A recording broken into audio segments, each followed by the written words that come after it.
with Representative Bob Hasegawa from the 11th District. How are you today? Doing great, thank you. So the cutoff came and went. Yes. And how did you do? Well, I got a couple of bills moved over to the Senate. I think I talked about one of them last week, which was the state need grant for students who are going to school less than half-time. It helps working mothers and folks going through worker retraining, who have obstacles come in their way through their school experience, like a child care issue might pop up. So if they have to drop below half-time, they don't have to drop out of school. They can still continue to access their state need grant and be continuing with their education. So that's a good one. That's on its way to the Senate. I just got another very important bill for small businesses, though. House Bill 1770 allows in-state domiciled small businesses a 5% bidding preference when bidding on state contracts. So this helps us use taxpayers' money more wisely by giving in-state contractors that advantage so that we're using taxpayers' money to recirculate throughout our local economies and creating more jobs and stimulating our economy that way. Are there any other pieces of legislation that you have co-sponsored that made it out of the House and that you would like to talk about? Well, I've co-sponsored a lot of bills, as you know, and what I have is this thing called an intro sheet list, and if any of our viewers wants to get on my intro sheet list, they can see all the bills that are being presented by all the legislators during session. So I've co-sponsored a number of those bills based on constituents' recommendations and feedback. Okay. Specifically, I'd have to look at the list because I would guess there's probably 100 bills that I've co-sponsored right now.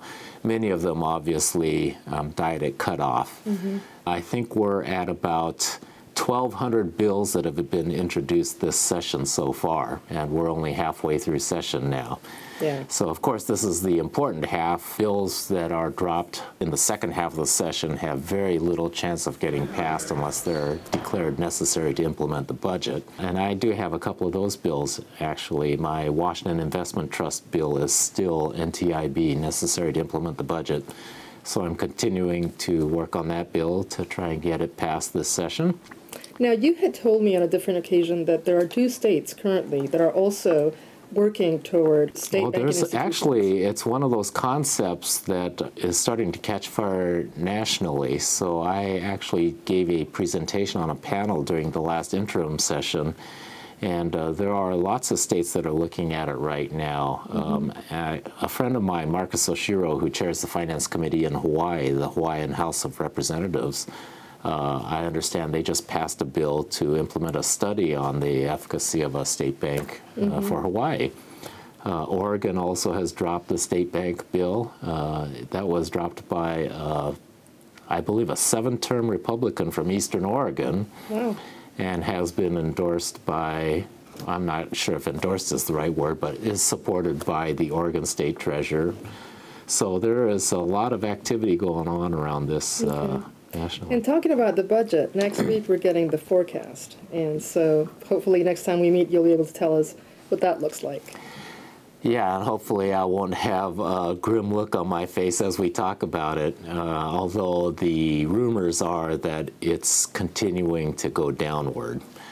So right now we're anticipating, I think it's just short of $5 billion revenue shortfall for the next biennium, and that's before the next revenue projection. Some real pessimists are saying it could be as much as another $1 billion less. We'll see. We will see.